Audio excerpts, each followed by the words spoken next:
Yeah, so I went down another weird rabbit hole. This one I don't feel super good about, like in my brain or in my soul, but I think the short and the long answer to this whole mess of a video is going to be it's cheaper to make reality shows than it is to make scripted shows. That's not a secret. That's definitely an industry known thing. I assume just regular people understand that too. It's easier to make reality.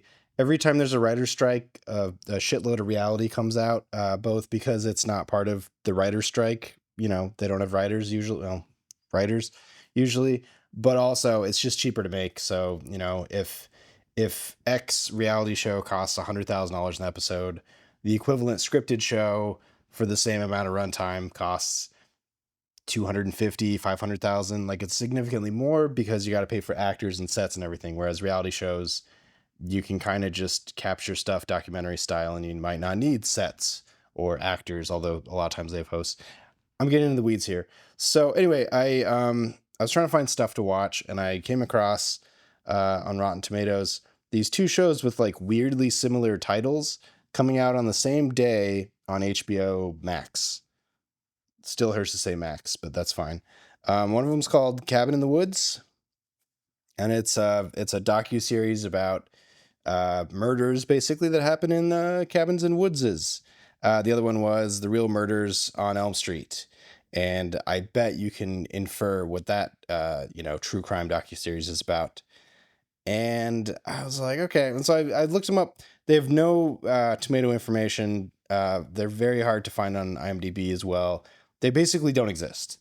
So that either means they're super cheap and they just happen to show up on HBO Max, and or they're so low quality that it wasn't worth anybody's time to advertise, therefore just farted out on HBO Max. I think the fact that they're basically the same show put out on the same day, although it said September 9th and it sure didn't show up on September 9th for me. It was September 10th, so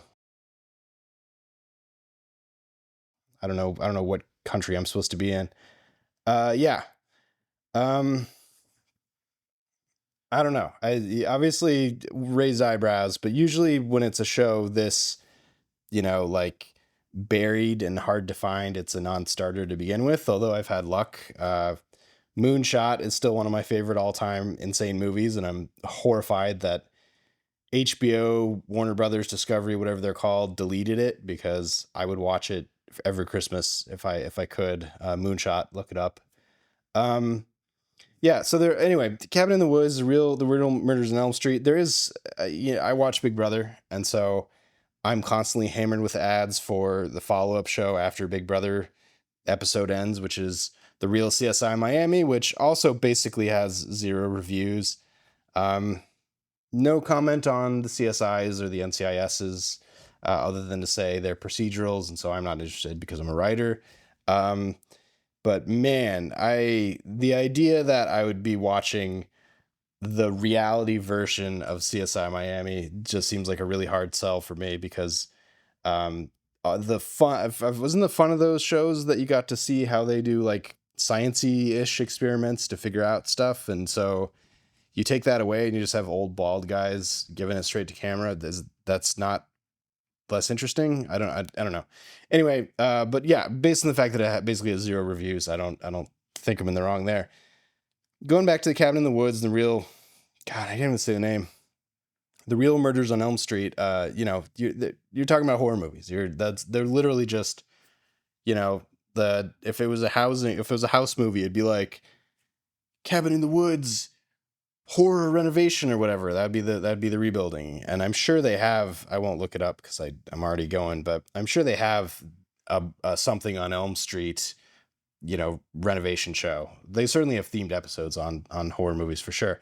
Anyway, first layer going down. Would a horror fan who sees Cabin in the Woods, mind you, both of these shows are really hard to find just by searching them. IMDb basically doesn't think they exist, and Rotten Tomatoes, you're looking at it, so there's no information. You don't have credits for people. You don't have anything. So, horror fan sees Cabin in the Woods, decides to click on it because they have HBO Max for some reason, and they get a true crime docu-series about murders taking place in cabins in woodses. Are they going to keep watching it? I guess if they were true crime people, probably, but if they were just straight horror fans expecting a horror show, uh, I feel like horror fans are some of the most aggressive about when they don't like something, they let you know, but I don't know. I've seen the internet. As far as the Real Murders on Elm Street, I think it's even more of that's a real dice roll on how much anger you're going to elicit from fans of, I don't know, the Nightmare on Elm Street's movies. So, I watched them both. The Cabin in the Woods one was about a dude in Northern California. They both have first episodes. I didn't see the whole rest, but the first one was about a dude in California who kidnapped some young hunter guys and then let him go. And then a couple weeks later, offed a guy. And then they had to do like a 2 month man or a 2 week manhunt for him when he, got taken out by cops. And then the other one was a story I'd actually heard of, but I didn't know the guy's name. His name is Daniel LaPlante, who was a psychopathic like teenager who um, got let out by accident and then killed a family. And so that's actually a famous enough story that in looking it up, they made a Lifetime movie about it last year. And so this show, the first episode, is later to the party than a Lifetime movie.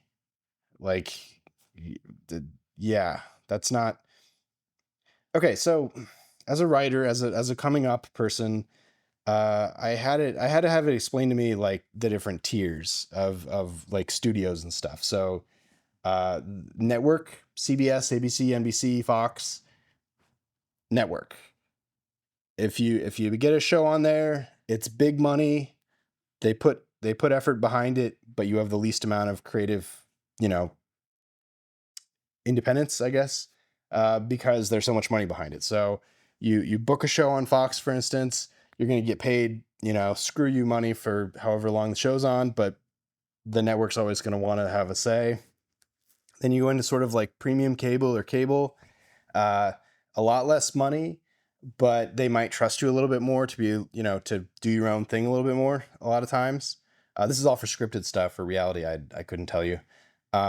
So network, big money, little control, cable, less money, a little bit more control. And then there's premium cable, which, when I was coming up was really just HBO and Showtime. Netflix was just starting to do its thing. And so you took an HBO show, especially if you were a showrunner or a creator, not for the money, but for the opportunity to win awards. Basically HBO's promise to creators back in the day was, you've been established somehow. Go make your show the way you want to make it. It's going to have almost no money. You're not going to make a lot of money, but you have a chance to win awards because we've noticed as HBO that when you give the creators as much control as you can give them, they tend to make stuff people like, and they tend to win awards as a consequence. So it's a completely different, line of thinking from network. Network knows best. We're going to pay you to do what we want. And then the HBOs of the world are, we trust you, go make us look good, but you're not going to make any money. That used to be the paradigm. It's shifted a little bit. Obviously, Game of Thrones is one of the most expensive shows ever, so that obviously doesn't fit this logic, but that's why I always thought of HBO and those. You're working in paradise, but you're also poor, you know. You're in a dirt hut.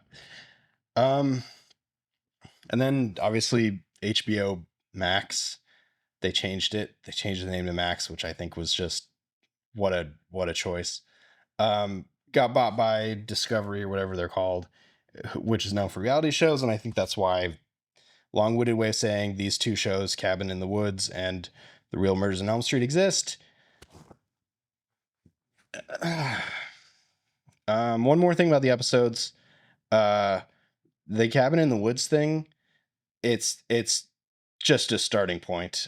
Most of the time, the killer in this case wasn't even in the cabin. Yeah. The Real Murders on Elm Street was even more of a dubious connection. Uh, it was in New England. The story took place in New England, and there's Main Street, there's Broadway. There's Elm Street and there's Maple in every town in New England. And so a lot of times these people ended up on Elm Street. I think part of what A Nightmare on Elm Street was getting at was Elm Street is so popular that it could be any town. That was the whole point, but I don't know. Um, I'm all over the place. Well, the show's good. Uh, Nobody's gonna watch them, and so I can confidently say no, they were not very good. They looked fine. They were very boring, and they definitely seemed like other people had already done these because the people that were being interviewed had talked about when they had done other stuff. So, do these shows exist for a reason? I don't know. They're not getting marketed. They're impossible to find. They're just not. They're being farted out, and I think it's because they're cheap and they were done. And I think that's all that it is. And they're trying to ride whatever the real CSI of Miami's wave was that I don't fully understand. But that's what they are. That's literally what they are. So if you like true crime, you can go watch these on Max if you want to, but I'm pretty sure if you like true crime, you've heard all of these stories that they're doing already, probably better. Or you watched Lifetime, one of the two things, and you will have already seen it. So yeah. Um I don't know. It's weird. It's weird, and it was weird that it came out a day late. It was just the whole thing is very strange. But in doing that, I do want to say that there's a light at the end of the tunnel, and that is in doing that, I came across Rebel Ridge. Again, no advertising for this that I have seen. It's on. They just put it on Netflix, and Netflix seems to pretty much just not advertise at least to me these days. And I wasn't gonna watch it because the trailer felt meh. Then I realized it was Jeremy Saulnier who did Blue Ruin and The Green Room. And holy crap, that guy is a storytelling Jedi. And in the same way, reality shows are cheaper than scripted shows.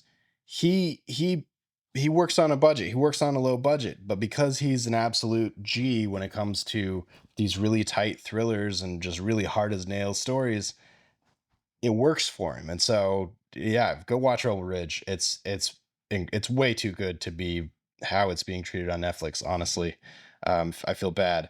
But that led me to the last thing I want to talk about, which is the audience score is now the popcorn meter on Rotten Tomatoes. Raise your hand if you trust Rotten Tomatoes' scores anymore. Um, the way I use Rotten Tomatoes scores is only in one situation, and that's to see if there's a discrepancy in the ratings. Because if it's both low ratings in the tomato meter and the popcorn meter now, the audience score, then I know it's probably not worth it. And if it's scored well, then I know it's probably fine. And if there's a disparity, that's what's interesting. So if it's got like a high critical score and a low audience score, I know that it's probably too up its own ass, and I might like it, but there's a chance I won't. And if it's got a crazy high audience score and a low critic score, I might watch it if I'm not doing anything else, but I know I'm probably going to turn it off because they tend to be too uninteresting to me because apparently I'm up my own ass. So the idea that Rotten Tomatoes would try to rebrand the audience score into the popcorn meter, I find to be a little, I don't know. I guess I appreciate the attempt, but like, you can now not just certified fresh for the audience score, but you can get a certified hot audience score. Sure. But again, I only care when the scores are wildly different. That's really when it's only interesting to me. But more importantly, I feel like if Rotten Tomatoes wanted to re-legitimize themselves and you know, be Rotten Tomatoes again, they just don't need to be owned by a company that actively makes movies and TV and therefore has a little bit of control, even though they're saying they're not controlling the scores. Yeah, if Rotten Tomatoes wants to get their reputation out of the shitter, they probably can't be owned by a company that I could see in a universe seeding fake reviews. So yeah, I don't know. This was weird. It's a whole weird. This was I wouldn't even call this a rant. This is just like a weird. It was a weird week, I guess, is what I'm trying to say. So, if you want to go watch Cabin in the Woods, a true crime docu series that hasn't been advertised, and I may be the only YouTube video that exists about it, go watch it. Don't. The Real Murders in Elm Street, go watch the Lifetime movie. Honestly, in both cases, I'd rather see these stories play out as a movie, even if it's a cheapo, based on a true story lie, Blumhouse kind of Conjuring type thing.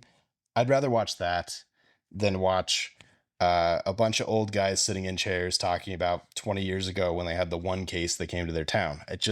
We already have all of that everywhere else. So what do you guys think? Was this too cynical? Was this too dark? Or am I trying to bury what's going to be a juggernaut in the show Cabin in the Woods? Not to be confused with The Cabin in the Woods or the genre Cabin in the Woods. Yeah, let me know. Comment on upon this. Catch you next time.